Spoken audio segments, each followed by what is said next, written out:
just explain this concept of mindset and looking after your mental health as a skill set. Yeah, I mean, this can upset people when I talk into this, and it's probably why you're fucking asking. Yeah, it is. Mate, you can't upset anyone on my show, man. Fuck me. It will set it all on you, haven't we?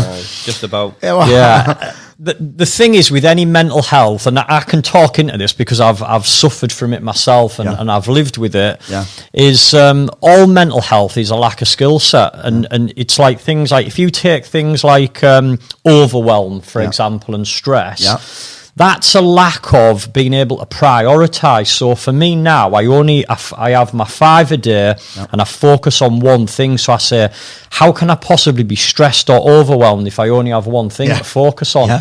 And what I used to do, and I see it in other people, is they create these fucking massive job lists and you just look at the whole thing and it's like, fuck me, I've got like 50 things. I say this all the time, it's impossibly overwhelmed by a list on a piece of fucking paper or your phone. You can't be overwhelmed by that. Yeah. Like, if you've ever had a fight, you know what overwhelmed fucking feels like. You know what I mean? That's the only thing you can get overwhelmed by. So we've got the skill set of dealing with overwhelm. Come, keep expanding on this. Yeah, man. so I won't interrupt you anymore. I just think, I think everything like that, I think in terms of stress, worry, I think just everything in life is down to a lack of skill set if you're struggling from mental health. Yeah.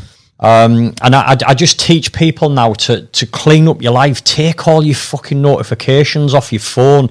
Don't wake up and jump on your emails. Don't jump into the demands of life. So I just cut all of that out now. And it's people often say to me, how do you have 10 businesses and all this stuff going on and 30, 40 members of staff and you must be stressed to death. And I'm not. Like, every day I love getting up and I don't have any stress because... You know, Dr. John DeMartini says this, that you have a life that's full of challenges that inspire you, because he says that if you don't seek out challenge that inspires you, you attract challenges that don't. So all of this thing that you've created, you've chosen that level of stress. So that's probably why you don't feel stress.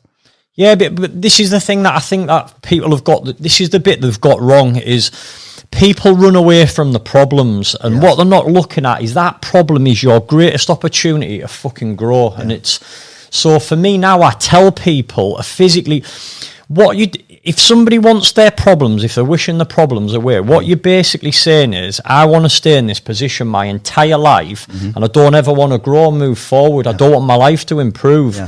So I say to people that when you've got that problem, it's looking at that. It comes back to the Albert Einstein thing of, we can't solve our problems with the same level of thinking that created them. Like, for me, that quote it sums it all up. You have to have problems. And well, the thing is, I think a problem-free life doesn't exist. I think that's people's biggest problem. They think they shouldn't have them.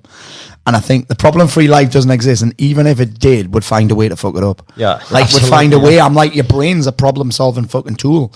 So if you're not going after problems and seeking out problems, if you like, your brain will fucking find them anyway in minuscule shit. Like, you know, like tiny bits of shit. Like, people arguing about who's got a mask on in the gym and that. I'm like, I don't want to talk about corona, but I'm like, the people that are busy doing shit, that haven't got time to argue about that. Because they're too busy solving fucking bigger problems than that kind of bullshit. You know what I mean? And actually, I made a post about this the other day that fits with this.